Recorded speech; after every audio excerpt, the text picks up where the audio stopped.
When breaking down your revolver, always use a screwdriver that is going to fit the screw heads. Otherwise you can mar the finish on them and they will just look terrible, and you could eventually strip them out. What I use is a Craftsman screwdriver, and to remove the grips it's very simple. Just remove the screw or loosen the screw.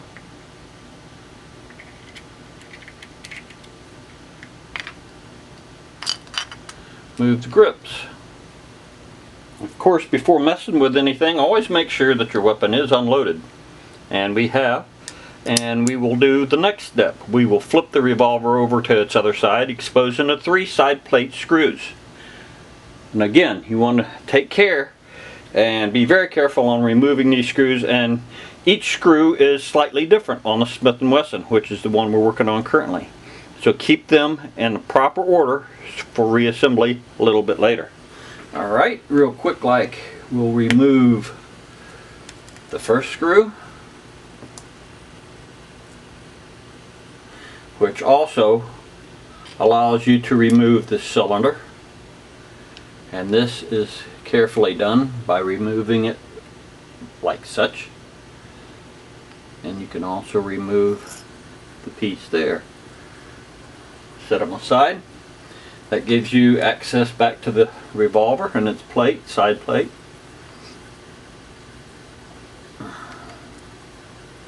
The second screw, and I'm setting these aside, and this one here goes under the grip, and it has a flat head, so it's usually the easiest to identify.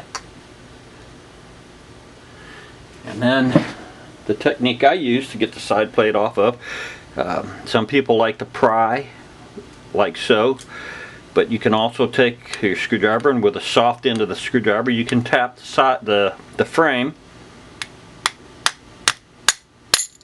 and that allows the side plate to pop loose, exposing its internals. Once you have the side plate off, you'll notice that there's a number of pieces, including this one piece that floats. This is the safety bar. This needs to be removed, and you notice that it was just laying in there, and I'll show you on reassembly how to place it prior to putting the side plate back on. Now what we need to do is relieve the tension off the hammer. To redo that, we have to pull the spring along with its retainer back towards the gun itself, and the retainer should pop loose to the side, which allows you to remove it.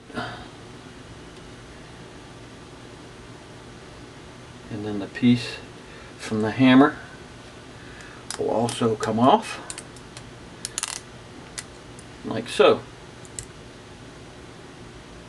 Alright, from this point, if you take the revolver and flip it back over, you can see that there is your cylinder release button. This has to be pulled back in this direction, and when you do that, it allows this piece to clear the hammer, and the hammer can be rotated back like so, holding the trigger in place. Now the hammer, you can see, is slightly loose, and that can be worked straight out. With my finger, I'm going to push back on that cylinder release button and slowly work this free. There she comes. Alright, from this position here, you can do one of a couple different things. You can remove the bar that is attached to the cylinder release, and then to do that you need to remove the one screw that is in the cylinder release button. After it's backed out and the button is removed, you can flip the gun back over. Pressing here and pulling back will allow it to clear the inside of the frame. And down in here you have to be very careful, because there is a spring-loaded pawl that is what keeps the spring pressure and tension in this direction and you need to be careful not to let it go flying. So you pull back, you lift up, and it will come out. And as you can see, this is the tiny little spring and pawl that is, let me see if I can catch it with there it is, the tiny little spring, and you set those aside. Now the next thing that you need to do is remove this internal part here that is spring loaded, and the way I do it is I take my screwdriver, stick it underneath, and you can see that there is a small groove cut in it.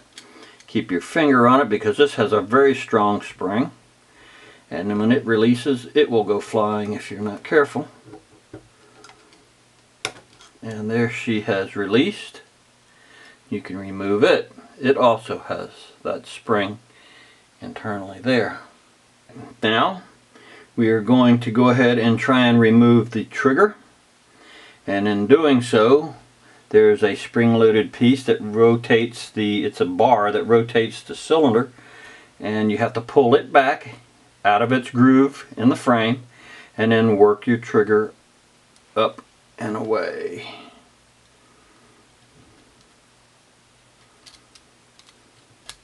There she comes.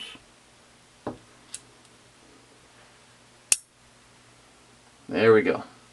And this piece here, there's really no need to remove it, but if you have to, just take a look at the way the spring is holding tension on it, and you can remove it and replace it. Remaining now on the frame is just one small piece that's left, and I will remove it, but it's a little bit tricky. And to get it out, you have to pull down. It is also got a spring right in here that creates tension, and do not let that spring get away. But you have to work this little piece up and out like so. There she comes, and there's that tiny little spring. Do not get these springs mixed up. I don't think you can confuse the wrong ones when you go to reassemble a gun, but this is a complete disassembly now of the Smith Model 62-inch or 1 7/8 frame. There's not another loose piece on this.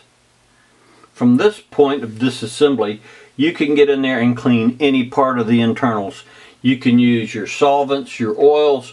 I use an assortment of pipe cleaners. I use an assortment of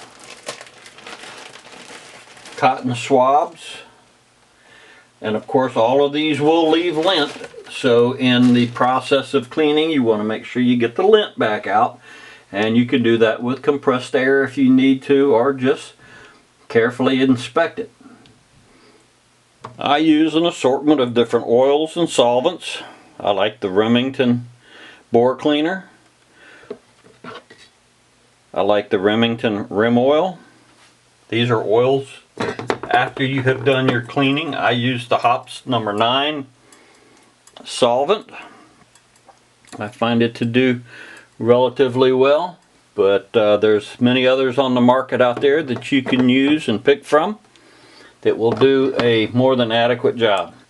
Reassembly now. I've cleaned my parts, and I'm going to reinstall the parts one by one, and it can be a little tricky, but a little patience and a little practice will go a long way. And for time's sake, I will go ahead and install some of these pieces one at a time. To reinstall the trigger, I have to place it on the appropriate pivot point and pull back on the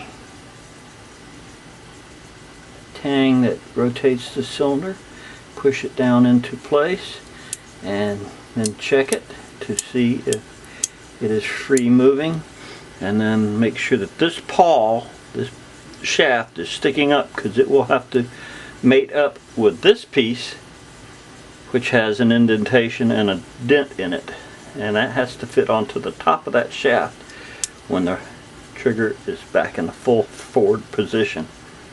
And then I'll have to depress this with a screwdriver and push it on into place. Once I've got this piece in place, you can see that I had to depress the spring, which pushes against this post here, and as you pull the trigger you can see that it is all still free moving and it is seated properly. And the next piece that needs to go into place will be the hammer. Correction.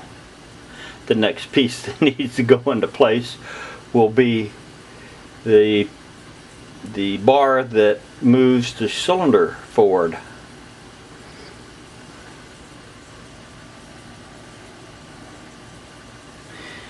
And it has a tiny little spring and a shaft that has to be put into place like so. Then you place the bar into place there, depress it back, align the shaft with the hole in the frame,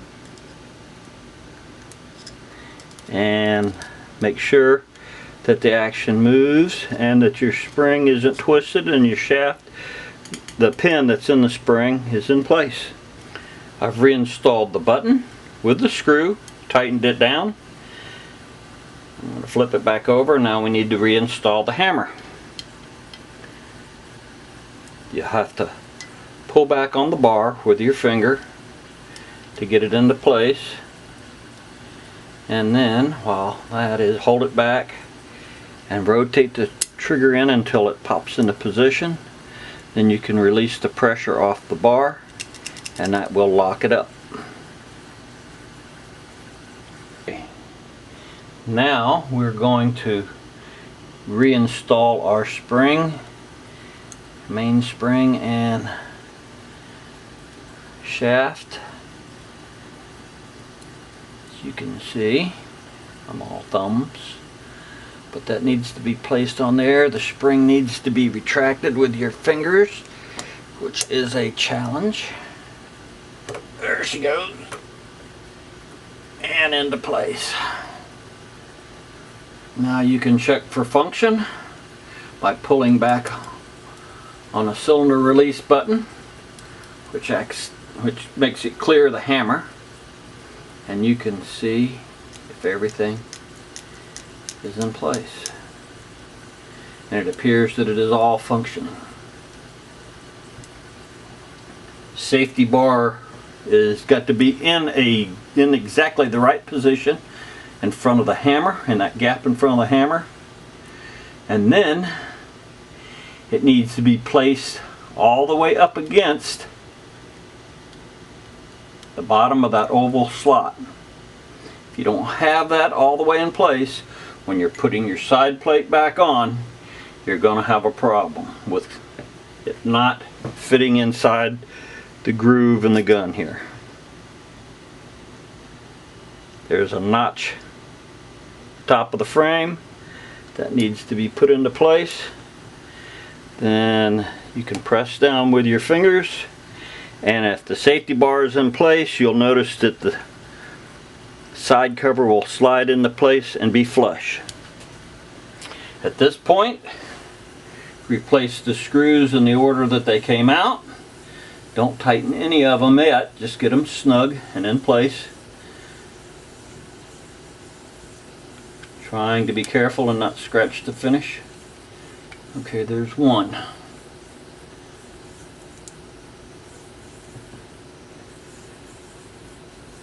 Two. And you'll need to reassemble your cylinder. Simply sliding it back into place, closing up the gun, making sure that it is locked in place. Then you replace your last screw, which holds the cylinder in place. Now that all three screws are snug, you re-secure them, replace your grips, and check for function. Now that you've got your grips back on and all the screws tightened, you want to check for function.